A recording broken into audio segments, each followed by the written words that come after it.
एक छोटंसं सजेशन हवं आहे.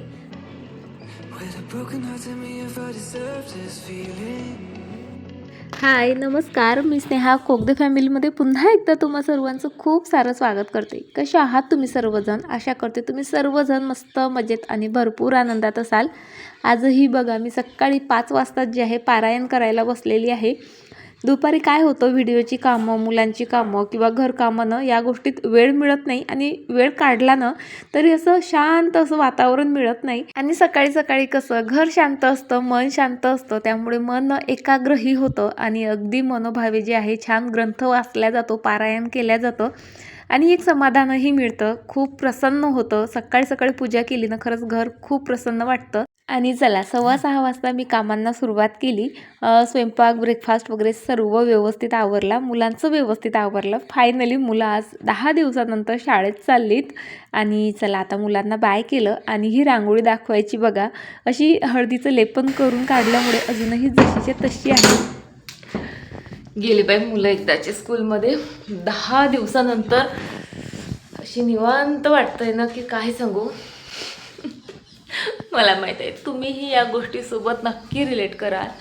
म्हणजे 10 दिवस असं होतं घरात वातावरण, तू कितीही आवर, काहीही कर, घर जसंच्या तसंच होणार. म्हणजे आपलं रुटीन असतं बघा एक ठरलेला. मुलं शाळेत जातात, घरचे बाहेर जातात, त्यानंतर आपलं घर आणि आपण आपली दररोजची कामं मस्त निवांत करायची आणि त्या शांततेची एक सवय आपल्याला पडून जाते. म्हणजे दिवसातून काही तास तरी आपल्याला शांत हवे असतात आणि ते याच वेळेस आपल्याला मिळत असतात. पण या 10 दिवसात असं झालेलं होतं ना की म्हणजे एकतर कामं करा, घर आवरा, बेडरूम आवरलं, हॉलमध्ये आलं की जास्तीत जास्त 15 मिनिटात बेडरूम जसच्या तसं. हॉल आवरून गेलं, अगदी 10 मिनिटात आलं ना तर हॉल जसाच्या तसा. हे सोफा कवर तर असं जागेवरही राहत नव्हतं. पण आता अगदी रिलॅक्स वाटतंय. आज मुलं शाळेत गेले. बरं हे झालं घराचं. आणि तसंच एक सततचा प्रश्न होता, मम्मा आम्ही काय खाऊ, मम्मा मी काय खाऊ. म्हणजे दर 1 तासाला त्यांना भूक लागायची आणि दर 1 तासाला त्यांचं असायचं, मम्मा आता काय खाऊ किंवा काय देते बनवून. अशी इरिटेट झाली होती ना. मान्य आहे हिवाळ्याची भूक जरा जास्त लागते, पण घरात मुलं बसलेली असली ना की तर त्यांना जरा जास्तच भूक लागते. सो 10 दिवस चांगलेच म्हणजे पूर्ण कामातच गेले. त्यामुळे बरेचसे मी रेसिपीज बनवल्या बरं, पण शूट करायचाही वेळ मिळाला नाही. आता चला व्यवस्थित, आता मुलांचा रुटीन सेट झाला की आपलाही रुटीन सेट होतो. आता घरातली कामंही व्यवस्थित होतील आणि माझं शूट करायचं किंवा एडिटिंगचं कामही अगदी वेळेवर आणि प्रॉपर होईल. सो घराची कंडिशन दाखवते सध्या, कारण मुलं आत्ताच गेलेत. आता वाजले 7:15 आणि हे बघा बेडरूममध्ये पण बेड वगैरे सर्व आवरायचं आहे. पण काही नाही, आता मी आहे आणि माझं घर आहे आणि असं चुटकीसरशी कसं असं जे आहे मी घर क्लीन करते.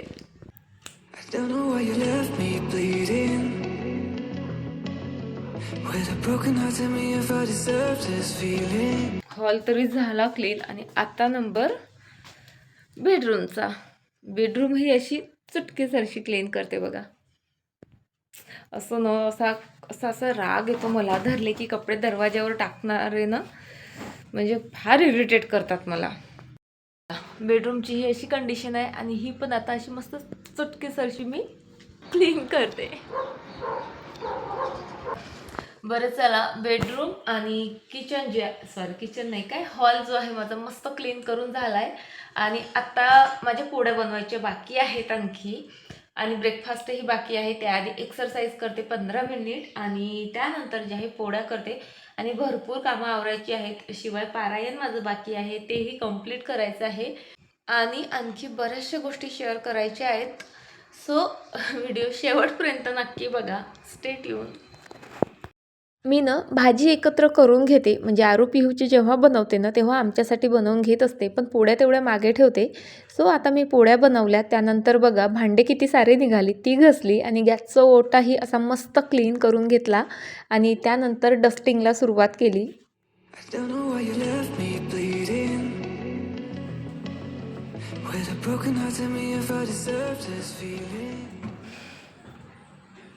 चला फायनली माझं घर अगदी मला आवडते तसं सेट झालेलं आहे, अगदी क्लीन झालेलं आहे. भरपूर दिवसानंतर मी खरं सांगते डस्टिंग केली. 10 दिवस कंप्लीट झाले असतील. असं कधीच होत नाही की 10 दिवस विदाऊट डस्टिंग माझं घर राहत असेल. हो, उन्हाळ्यात होतं असं कधीतरी बऱ्याचदा. तेच की मुलं घरी असतात आणि मला माहितीही होतं आत्ता जरी मी केलं ना थोड्या वेळात घर तसंच होणार आहे. त्यामुळे मग मी पण स्वतःला एक्झॉस्ट करून घेणं टाळलं. म्हटलं करा तुम्ही जितकं गोंधळ घालायचा घाला, म्हणजे त्यांनाही त्यांच्या सुट्ट्या एन्जॉय करता आल्या पाहिजे असं जे आहे माझा मोटिव्ह होता. पण आज इतकं मस्त माझं घर क्लीन केलंय ना मी की काय सांगू. फक्त डस्टिंग तेवढी बाकी होती, तीही आता करून झालेली आहे.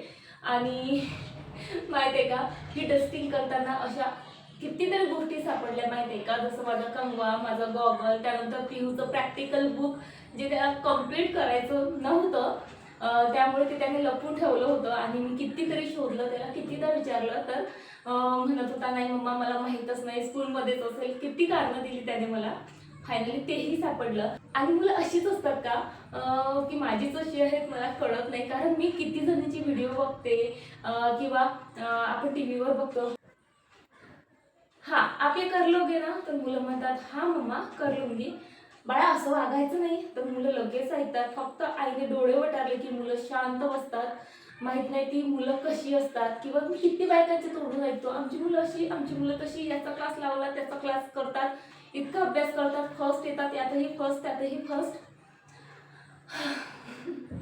पण माझी मुलं त्या कॅटेगरीतली नाहीत बरं का. माझी मुलं गोंधळही घालतात, माझी मुलं पसाराही करतात, खोटंही बोलतात, मस्तीही करतात आणि मला त्रासूनही सोडतात. पण तरी खूप गोड आहेत, अभ्यासही करतात आणि म्हणजे बऱ्याचशा गोष्टी. पण जी परफेक्ट फ्रेम आपण इतर लोकांच्या ब्लॉगमध्ये पाहतो किंवा मग टी व्हीवर पाहतो किंवा ज्या बायका सांगतात हां हां आमची मुलं कधीच असं करत नाहीत, त्या कॅटेगरीत तर बाबा माझी मुलं बसतच नाहीत आणि बसूही नाहीत असं मला वाटतंही. कारण मग अगदी शिस्तप्रिय मुलं म्हणजे ती त्यांची बाळपण जगतच नाहीत असं मला तरी वाटतं. सो तुमची ही मुलं कोणत्या कॅटेगरीतली आहेत का तुमची ही मुलं छान छान गोड गोड आणि सांगतील तशी आहेत ते मला नक्की कमेंट करून सांगा. सिलेंडर आलं. Don't know why you left me bleeding with a broken heart. Tell me if I deserve this feeling. Seal नाही आहे त्यामुळे मी घ्यायला नको म्हणत होती, पण ते दादा बोलले ताई माझ्या विश्वासावर घ्या, सील आतल्या साईडला त्यांनी केलेलं आहे असं बोलले. आता सील नाही आहे त्यामुळे घेऊ का नको असं मला झालेलं. मी त्यांना नाहीच बोलले, पण ते बोलले ताई तुम्ही वाटेल तर म्हणजे तिथे येऊन विचारा जे त्यांचे मालक आहेत वगैरे वगैरे. चुकून हे सील ना आतल्या साईडला लावला गेला आणि झाकणाला लावलं नाही गेलं. वजन वगैरे तुम्ही करून बघा तेवढंच आहे, आमच्या विश्वासावर घ्या, अशा बऱ्याचशा गोष्टी ते बोलून गेले. आणि ठीक आहे आता नेहमीचेच डिस्ट्रीब्युटर आहेत ते आपले, तर तेवढा विश्वास ठेवावाच लागेल. आणि हो या ट्रॉलीमुळे बघा किती इझिली जे आहे मी सिलेंडर मूव्ह करू शकत आहे. रिकामं सिलेंडरही या ट्रॉलीमुळे इझिली मला बाहेर आणता आलं आणि हे भरलेलं सिलेंडरही बघा असं अगदी इझिली जे आहे मला ओढून नेता येतं. ही ट्रॉली ना तुम्ही नक्की परचेस करा कारण खूप बेनिफिशियल आहे.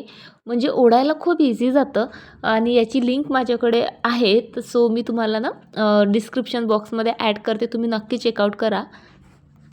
सर्व डस्टिंग झाली होती, फक्त या पानांवर ना थोडी धूळ मला दिसत होती. आणि आता थंडीचं ते झाड वॉश करायची वगैरे कॅपॅसिटी माझ्यात खरंच नव्हती. खूप थंड थंड पाणी असतं. सो म्हणून जे आहे या कपड्यानेच इथे माझं पानांवरची धूळ काढण्याचा जो सिली प्रयत्न आहे तो चाललेला आहे.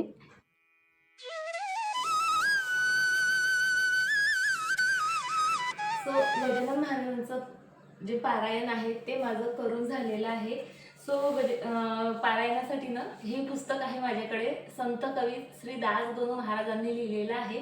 खूप छान आहे, अगदी डिटेलमध्ये महाराजांच्या लीला, महाराजांनी जे जे काही केलेलं आहे किंवा त्यांचं जे जीवन कथा आहे ते यामध्ये आहे. त्यांचे सर्व चमत्कार, त्यांनी कसं कुणाला बरं केलं किंवा महाराजांबद्दल सर्व माहिती आहे यामध्ये. आणि इतकं छान वाटतं ना हे वाचलं की आधी मी दररोज एक अध्याय वाचायची, पण त्यानंतर पिहूची शाळा स्टार्ट झाली आणि त्यानंतर हे यूट्यूब वगैरेचं माझं नाही होत आहे वाचणं. पण खरंच आता नवीन वर्षाच्या निमित्ताने का असे ना माझं पारायण करून झालेलं आहे. आणि माझी ना आणखी एक इच्छा आहे. स्वामी समर्थांचं ते गुरुचरित्र पारायण आहे ना, ते मला करायचं आहे. पण त्यासाठी ना बरेच म्हणजे पथ्य आहेत किंवा बरेच नियम आहेत त्या पारायणाचे, किंवा म्हणजे बरंचसं ऐकलेलं आहे मी. कसं करायचं, काय करायचं याची मला खरंच कल्पना नाही आहे. पण अगदी मनातून इच्छा आहे माझी का ते पारायण मला करायचंच आहे. आणि इतके काय होतं माहिती आहे का, 1-2 रील स्क्रोल केल्या की तिसरी रील मला स्वामी समर्थांचीच येते.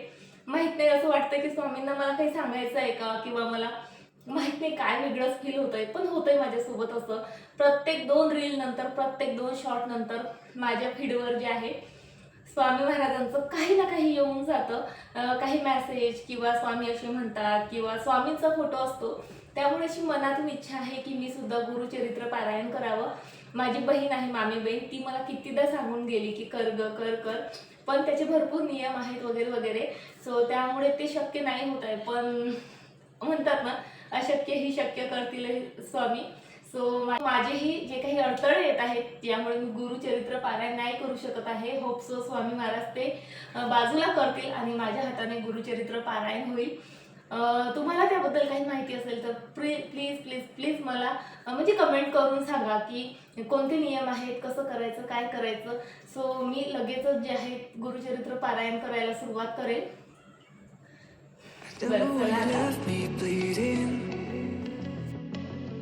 With a broken heart, tell me if I deserve this feeling. I thought that you know.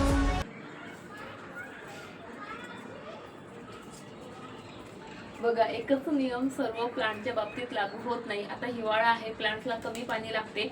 या विचारातून आपण ना प्लांट्सला म्हणजे कमी पाणी देतो. पण होतं काय, काही प्लांट्समधली माती बघा अतिशय निगरगट्ट अशी सुकलेली आहे, आणि काही प्लांटमधली माती ओली कच्च आहे. अगदी बाजूला असणाऱ्या प्लांटचं सुद्धा तसंच आहे. आणि इतक्यात या कामाच्या व्यापामध्ये होतंय असं.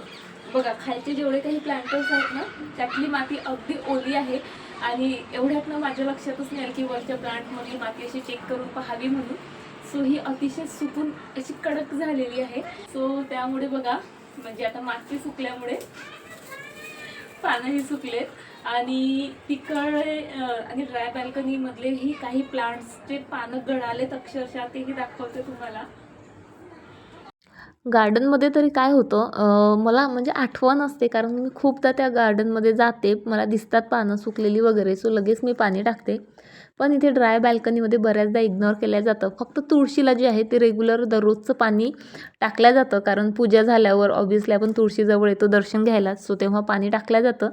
बघा, तुळस जर तुमची अशी उभी उभीच वाळत असेल ना, तर अशा ज्या मंजुळा येतात ना तुळसला, त्या बघा अशा छोट्या छोट्या असताना तेव्हाच काढून टाकायला पाहिजे.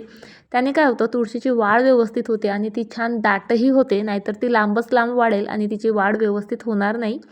त्यानंतर याला बघा, पाणी कमी घातल्या गेल्यामुळे ह्या झाडांची फक्त 2-2, 3-3च पानं बाकी आहेत, बाकीची पानं गळून गेलीत. पण ना जास्वंद बघा तुम्ही, याला इतक्या सर्व कळ्या आल्यात. सोबतच या कलंचूच्या झाडाचं तर कायच सांगू, म्हणजे सर्व कळ्यांनी भरलंय. आता फक्त मी वाट बघते कधी एकदाच्या ह्या कळ्या फुलतात आणि माझं गार्डन मस्त फुलांनी भरून जातं. बरं चला, आता बेल वाजली, बहुतेक मुलं आले असतील. बघा, घरी आलं नाही तर यांचं तू तू मी चालू झालं. आरू धावत आली त्याच्यासमोर का मम्माला आधी मीच मिठीत घेणार. म्हणजे आरूनं सतत त्याला चिडवत राहते आणि तो चिडत राहतो. आणि त्यामुळे मग आरूला मला असं गंमतच का असे ना मारावं लागतं, रागवावं लागतं. बरं, मी काय म्हणते, मला ना तुमचे एक छोटंसं सजेशन हवं आहे. हा जो ड्रेस आहे हा मला भयंकर आवडतो, अंगावर दिसतोही खूप सुंदर. आणि हा ड्रेस जो आहे मी माझ्या साडीपासनं शिवलेला आहे. साडी होती लग्नातली, पण याचा पल्लू हाफ नेट होता. आणि आता त्याची फॅशन पण नाही आणि ती दिसतही छान आहे. ऑब्व्हियसली पोट वगैरे दिसतं. सो त्यामुळे ती साडी ठेवून होती 13-14 वर्षापासनं. आणि लग्नातली साडी म्हटल्या म्हणजे ती अगदी मनाच्या फार जवळची होती. तर त्यामुळे बऱ्याचदा घालायची इच्छा व्हायची, पण नेटमुळे ती घालू शकत नव्हती. सो त्यामुळे मी डिसाईड केलं की चला आपण काय करू, या ड्रेसचं ना मस्त ड्रेस शिवू, म्हणजे ती साडी घालण्यात तरी येईल, म्हणजे तो ड्रेस घालण्यात तरी येईल आणि त्याचे पैसेही वसूल होतील. आणि मनाच्या इतकी जवळ असलेली या साडीचा काही ना काही छान उपयोग होईल, म्हणजे तेच की घालण्यात येईल. पण झालं काय, जेव्हा हा ड्रेस शिवून आला ना तेव्हा माझ्या लक्षात आलं की यावर ना डाग आहेत. आता हे डाग मी जेव्हा साडी नेसत होते तेव्हाचे आहेत का मग शिवणारीने लावलेत खरंच कळत नाहीत. असं वाटतं कधी कधी की हे डाग ना ऑइलचे आहेत, तर कधी असं वाटतं की जंग चढतो की नाही, तर तशा टाईपचे हे डाग आहेत. म्हणजे यामध्ये ब्लाऊज वगैरे ठेवला गेलं असेल, त्याच्या पिनीचा जंग लागला असेल की काय खरंच मला माहीत नाही. नेमके हे डाग आले कशाने इथे मला तर काहीच आठवत नाही. इव्हन मी जेव्हा साडी शिवायला दिली होती ड्रेस तेव्हा मी काही चेक करून दिलं नव्हतं किंवा तिनेही चेक करून घेतली नव्हती. सो माझीच चुकी आहे का तिची चुकी आहे, बरं कोणाचीही चुकी असू द्यात. मला हा ड्रेस घालायचा, बाहेरही घालायचा आहे कारण इतका सुंदर दिसतो हा अंगावर. पण या डागांमुळे मी बाहेर हा ड्रेस नाही घालू शकत आहे. सो प्लीज तुमच्याकडे हे डाग करण्यासाठी काही टिप्स असतील, हॅक्स असतील, ट्रिक्स असतील, जे काही असेल प्लीज मला कमेंट करून सांगा. कारण हा ड्रेस माझ्या मनाच्या अगदी जवळचा आहे आणि तो मला घालायचा आहे बाहेरही घरीही सर्वीकडे. पण या डागांमुळे ना नाही घालू शकत आहे. खूप विचित्र डाग आहे.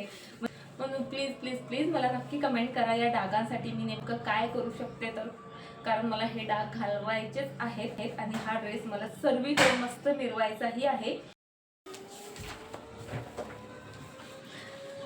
बरं चला, भरपूर दिवस झाले तुमच्यासोबत छान असं काही DIY आर्ट क्राफ्ट शेअर करण्यात आलेलंच नाही, हो की नाही.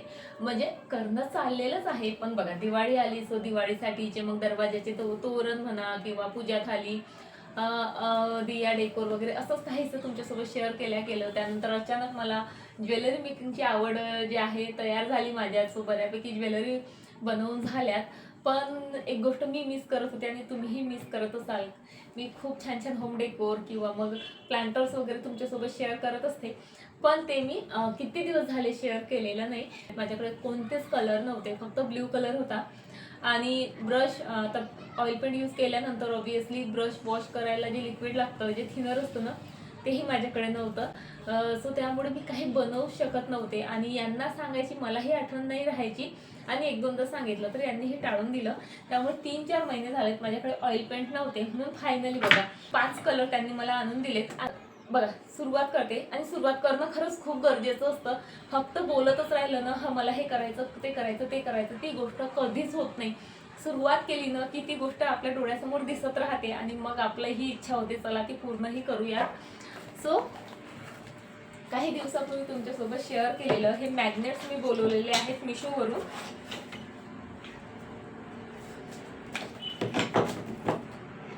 आणि हे पूर्ण 30 आहेत. आणखी असे 30 आम्हाला बोलवायचे. ये रे बाबा, काय काय काय काय याचं काय करणार आहे तसं? याचं काय करणार आहे मी ते नंतर सांगते. सो सुरुवात आधी करते. बघा 30 मॅग्नेट्स आहेत हे आणि आज मी सुरुवात करते, नाहीतर वेळेत हे माझे पूर्ण होणार नाही. आता याचं मी काय करत असेल ते तुम्ही मला कमेंट करून सांगा बरं.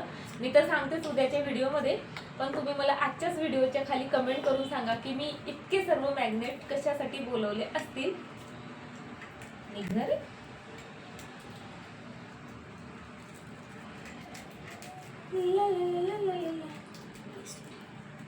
बेसुरी ऐकू गेलं का?